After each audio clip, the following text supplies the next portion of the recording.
Ce jeudi, dans le tutoriel vidéo de la semaine, nous allons être sous Unreal Engine pour la fête d'Halloween, où on va essayer de créer une ambiance justement très Halloween avec le système de post-process volume que l'on peut mettre en place pour de la 3D temps réel et éventuellement pour la cinématique sur le séquenceur. Donc on va voir les différents paramètres que l'on peut mettre en place pour venir changer l'ambiance visuelle en post-process donc sur Unreal Engine.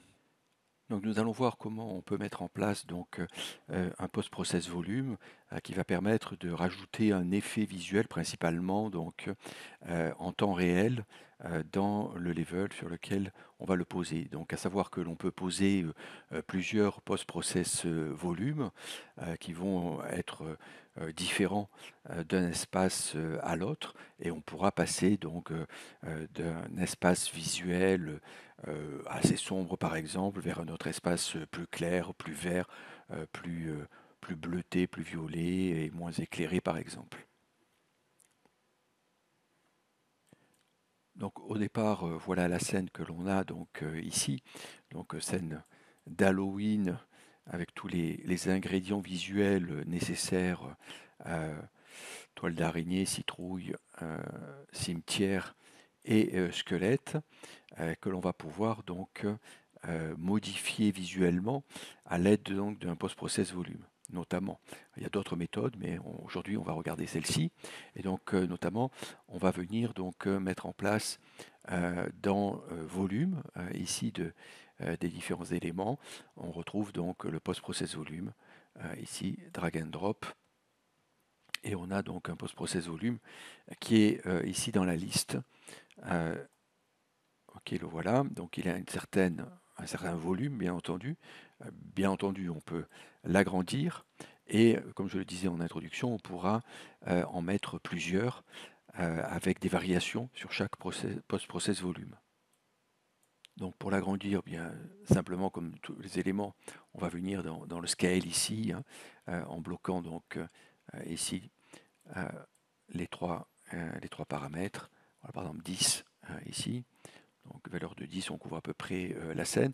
Ce qu'on va faire, c'est qu'on va en mettre un sur un côté ici. Voilà. Donc hop, ici, on sera sur ce côté-là.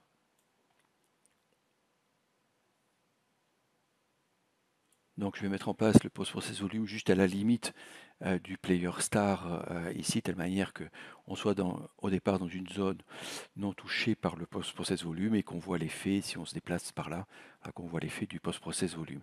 Ok, donc on va venir ici sur le post-process volume et sur les paramètres. Alors il y a beaucoup de paramètres que l'on peut faire varier dans le post-process volume. C'est à l'avantage, on va en regarder deux ou trois que l'on va pouvoir faire varier pour montrer que effectivement on peut utiliser ce système-là pour faire varier le visuel de manière interactive dans le level. Donc, notamment pour voir la différence, on va utiliser l'exposure ici, donc variation de la luminosité de l'exposition en mettant une valeur par exemple à -2 ici. OK. Et play ici. Donc là, on a la lumière de base donc, du level. Et si on se décale donc, vers là, on va avoir donc un assombrissement, donc une perte d'exposition de -2 qui se fait donc quand on rentre dans le post-process volume. Ok, on ressort, ça remonte ici. Et donc on va pouvoir comme ça donc avoir des zones avec du post-process volume et d'autres sans process volume ou un autre type de process volume qui fera autre chose bien entendu en termes de variation du visuel. Donc on va redresser la valeur exposure à -1 pour que ça soit moins important. Ici, on baisse. On a un paramètre qui peut être intéressant pour notre type de visuel, le dirt mask ici, qui permet de rajouter, comme son nom l'indique, un masque de poussière de salissure qui donne l'impression d'être un peu dans quelque chose de nuageux, vaporeux, sale, effectivement, au niveau du visuel.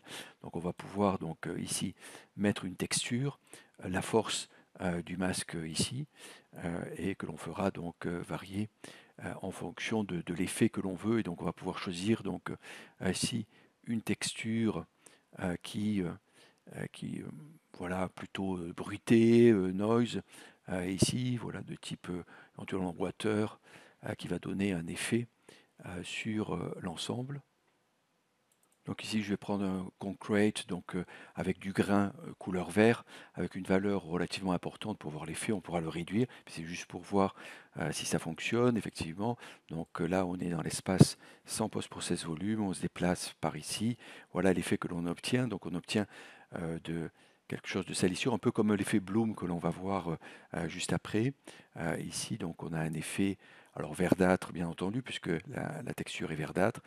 C'est comme si on filtrait donc le visuel avec cette texture ici. Donc Dirt Mask ici, ok, j'enlève ici la force, voilà, et on a un peu un effet qui peut être similaire selon le Dirt Mask que l'on met en place, c'est l'effet Bloom ici, qui va créer donc, alors en termes d'intensité, on va aussi l'augmenter ici, qui va créer un effet, un halo par rapport aux lumières. Voilà, on le voit un peu ici, voilà, sur la lumière de la citrouille qui s'allume ici. On a un petit effet, on va pouvoir l'augmenter. C'est pareil, au début, il faut tenter donc avec des valeurs relativement importantes, de telle manière de voir l'effet véritablement se faire. Voilà, hop. Ici, là, on voit voilà l'effet Bloom. Ici, on voit ce halo qui se fait autour de tout ce qui brille un peu, soit en termes de shader texture, soit en termes de lumière, ici, qui crée ce halo que l'on peut voir maintenant. Et bien entendu, on va avoir toutes les possibilités donc de color grading ici, qui vont nous permettre de faire varier par plage de luminosité, donc shadow, midtone, highlight, les différents effets. Si on veut venir donc sur les ombres, augmenter donc la saturation, le contraste, le gamma, le gain ici, eh bien on pourra donc le faire pour venir faire varier encore une fois le visuel à l'intérieur du post-process volume.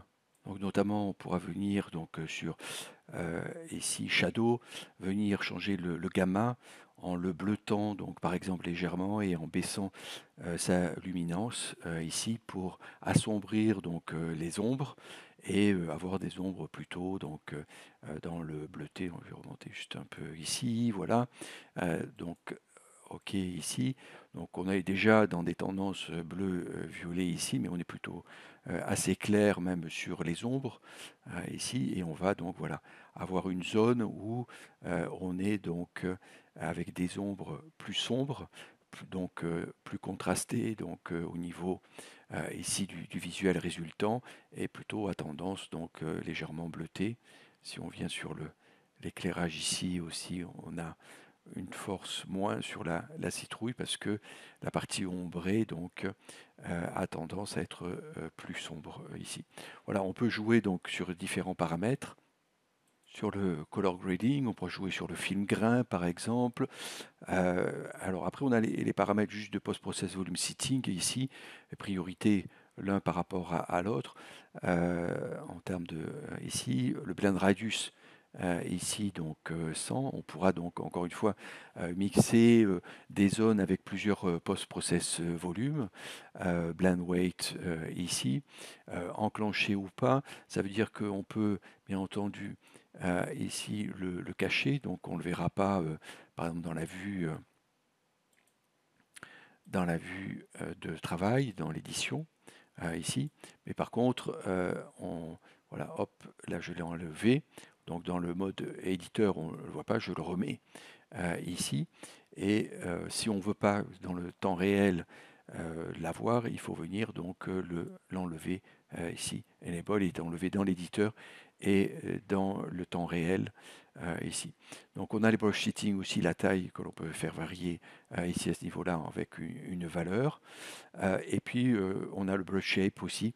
On est en box par défaut, mais on peut changer donc avoir un autre type de shape pour le post-process volume. Ici, pour terminer, on a aussi d'autres effets comme le lens flare, par exemple, hein, que l'on peut mettre en place avec une certaine coloration, teinte. On va repartir dans les bleus. Là, on sera plutôt sur les hautes lumières, ici. OK. OK. Hop.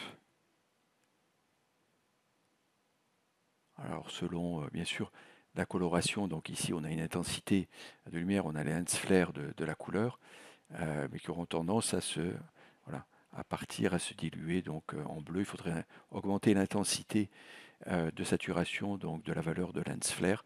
Mais ici, ça permet de mettre en place donc le phénomène de lens flare que l'on retrouve donc quand on regarde une lumière ou un shader qui est en intensité émission, on va avoir des effets de lens flare.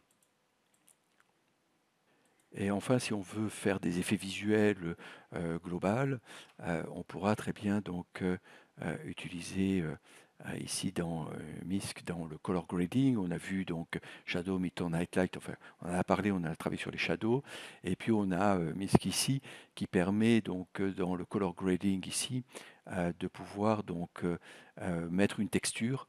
Alors là j'ai mis une texture qui est sur l'engine, donc cible rouge et noir, qui va mouliner donc le visuel avec cette texture là. Donc les résultats sont parfois donc étonnants, donc il faut maîtriser. Voilà, on a donc tout qui est passé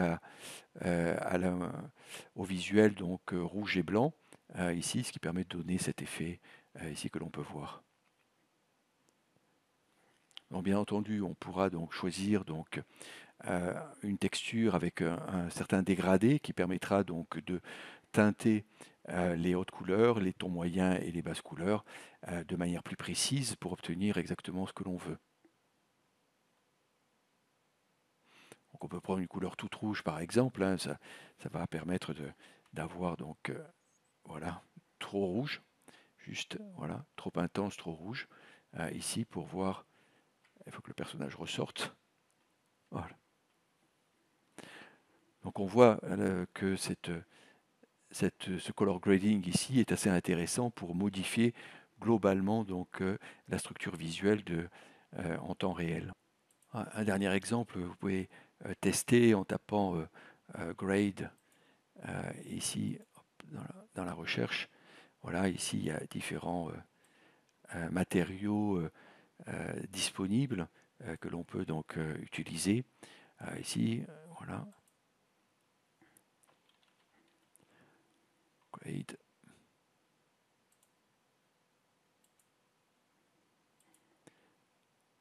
Ok, donc ici, heatmap gradant, grade, pardon. Ok, et donc bon, là, pareil, ça donne donc, ça va donner donc un visuel ici, voilà, psychédélique avec les variations donc dans les tons sombres, violets, dans les tons clairs, donc le vert et le rouge dans les tons moyens ici.